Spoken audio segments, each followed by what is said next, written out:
પ્રધાનમંત્રી નરેન્દ્ર મોદી 3 દિવસીય હિન્દ મહાસાગર ક્ષેત્રના વ્યૂહાત્મક દ્વીપ દેશ સેશેલ્સ ગયા છે। પીએમ મોદી સેશેલ્સના રાષ્ટ્રીય દિવસની સુવર્ણ જયંતિની ઉજવણીમાં મુખ્ય અતિથિ તરીકે ઉપસ્થિત રહ્યા છે। બંને દેશો વચ્ચે દરિયાઈ સુરક્ષા, સંરક્ષણ અને બ્લુ ઇકોનોમી જેવા ક્ષેત્રોમાં દ્વિપક્ષીય સંબંધો વધુ મજબૂત કરવા માટે વ્યાપક ચર્ચાઓ હાથ ધરવામાં આવી। भारतीय समय अनुसार आज बपोरे 2 वाग्ये राष्ट्रपति डॉक्टर पेट्रिक हर्मिनी साथे द्विपक्षीय बैठक करशे। त्यारबाद तेओ प्रवासी भारतीयों साथे संवाद, नेशनल एसेम्बली में संबोधन और रात्रे 12 वागे रॉसकेमन खाते सेशेल्सना राष्ट्रीय दिवसनी उजवणी में भाग लेशे। आज पीएम मोदी नो मन की बात कार्यक्रम है। आज कार्यक्रम नो 135मो एपिसोड रजू थवानो छे। सवारे 11 कलाके मन की बात नो कार्यक्रम है। आ 135मा एपिसोड में पीएम मोदी पोताना विचारों रजू करशे। करोड़ों देशवासीओ साथे सीधो संवाद करशे अने आप सीधु प्रसारण पण आप न्यूज 18 गुजरातीना माध्यमथी सवारे 11 कलाके निहाળી શકશો।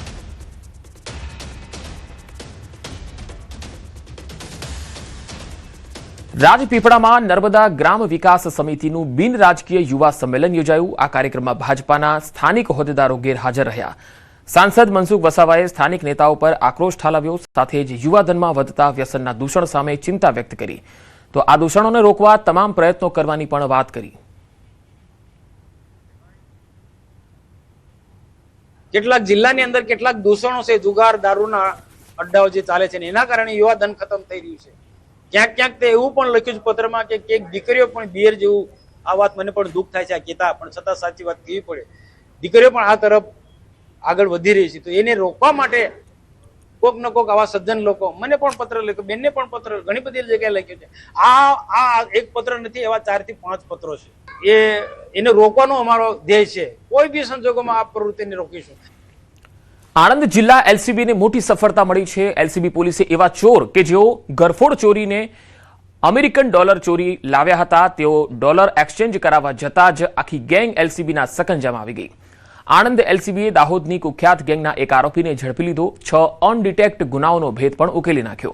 બાતમીના આધારે એલસીબીની ટીમે વોચ ગોઠવી આરોપી હિન્દુ ઉર્ફે ઇન્દુ કાળિયાભાઈ ભાભોરને ઝડપી લીધો। તેની પાસેથી 300 અમેરિકન ડોલર પણ મળી આવ્યા। પોલીસ તપાસમાં પેટલાદ, તારાપુર, આકલાવ અને વિદ્યાનગર પોલીસ સ્ટેશનના કુલ 6 ગુનાઓ ડિટેક્ટ થયા, જેમાં લાખો રૂપિયાની રોકડ, સોના ચાંદીના દાગીના અને અમેરિકન ડોલરની ચોરીના બનાવો સામેલ છે।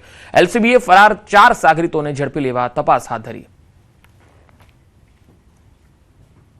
આ આરોપીઓનો ગુનાહિત ઇતિહાસ બાબતે પૂછપરછ કરતા આરોપી હિન્દુભાઈ કાળિયાભાઈ ભાભોર સને 2002 થી લઈ અને અત્યાર સુધી કુલ 8 જેટલા ગુનાઓ અમદાવાદ શહેર, વડોદરા શહેર, આણંદ, દાહોદ ટાઉન તથા ગરબાડા પોલીસ સ્ટેશનની હદમાં ગુનાઓને અંજામ આપેલ હોવાની હકીકત જણાવેલ છે।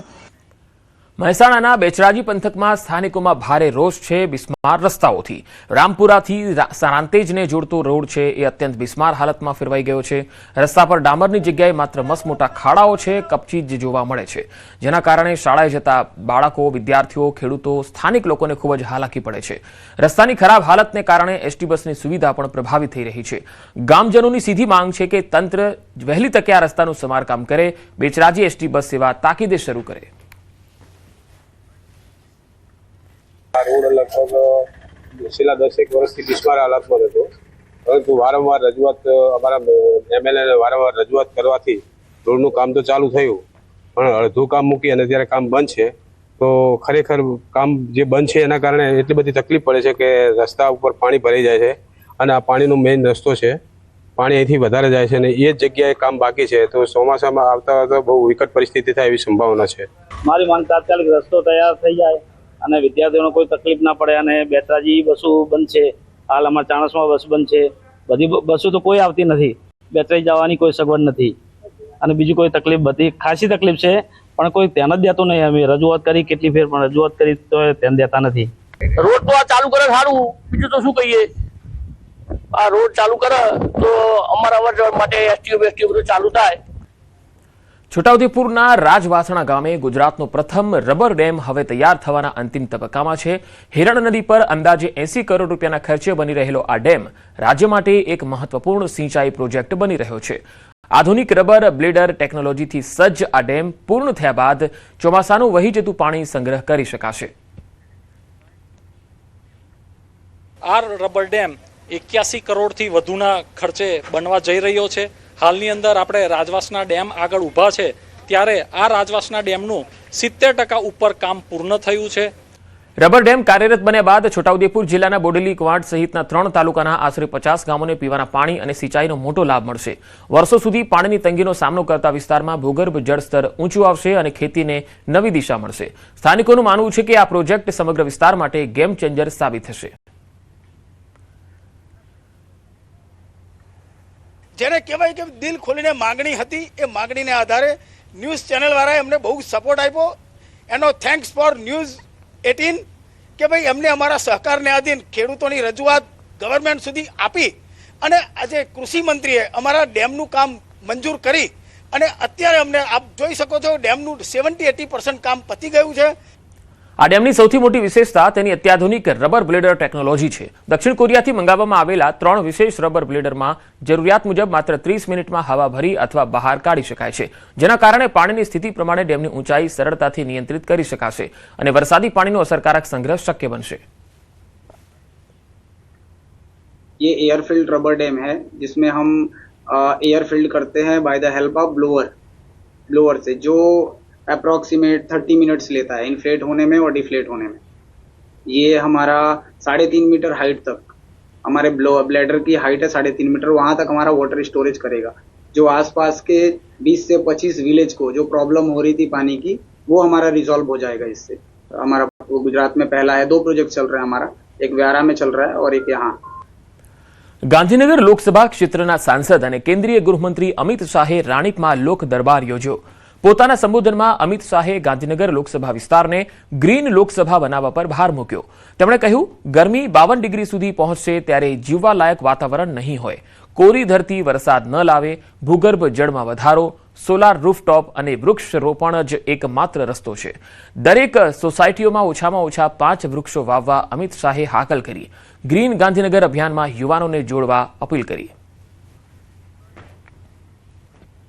48 ડિગ્રી સુધીની ગરમી અને જે દિવસે આ ગરમી 52 થશે એ દિવસે જીવવા લાયક વાતાવરણ નહીં.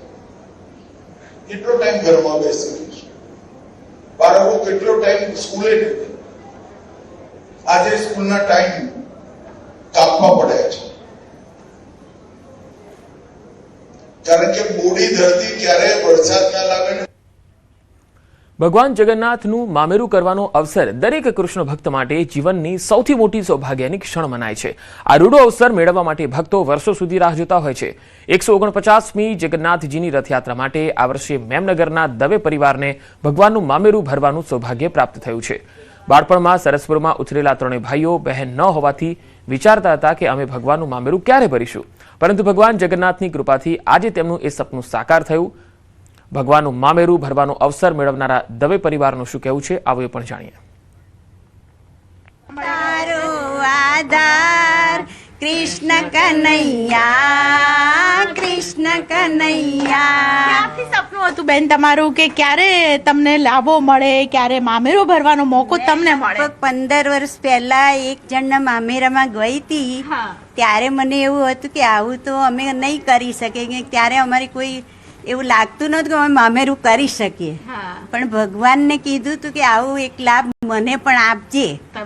તો આજે એટલું બધું ખુશ છું કે મને ભગવાને આ લાભ આપ્યો. જ્યારે અહીંયા મામેરાની ચિઠ્ઠી ખુલી, હું તો 5-7 વર્ષથી ટ્રાય કરતો હતો, પણ જ્યારે મામેરાની ચિઠ્ઠી ખુલી ત્યારે કુદરતી હું દ્વારકા હતો મંદિરમાં, અને અહીંયાથી ફોન આવ્યો સરસ્વતી તમારું ડ્રોમાં નામ નીકળ્યું છે.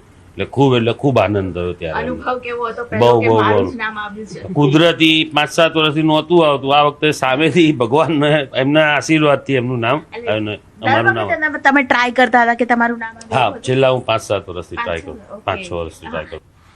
હવે તો અમારે એવું ના કહેવાય, સુભદ્રાજી ખુદ અમારા નણંદ બનીને આવી રહ્યા છે અને તેજસ એમના મામા બની રહ્યા છે, હું મામી બની રહી.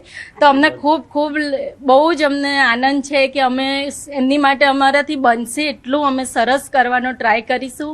અમે એમની માટે ઘરેણાં, કપડાં, અમે લગ્ન જેટલું બધું થતું હશે અમે એટલું, અને અમે બી ખૂબ સાજી શણગારીને આવીશું. અમે ખૂબ ખૂબ આનંદ કરીશું એમના એમાં મામેરામાં. એટલે અમારા એ ઘરે છે ને પહેલા જ ભગવાન આવી રહ્યા છે, પહેલું જ મામેરું થઈ રહ્યું છે. અમે પછી જઈશું અને એમ પ્રવેશ તમે પહેલા નથી કરવાના? ના, પહેલા જ ભગવાન કરશે. ભગવાન આખો દિવસ આખી રાત રહેવાના છે અને એમના દર્શન માટે જે બી ભાવિ ભક્તો આવવાના છે એમને માટે બી એમને તકલીફ ના પડે એટલી તૈયારીઓ અમે ત્યાં કરી રહ્યા છીએ અને કરવાના છીએ. અમદાવાદમાં 16 જુલાઈએ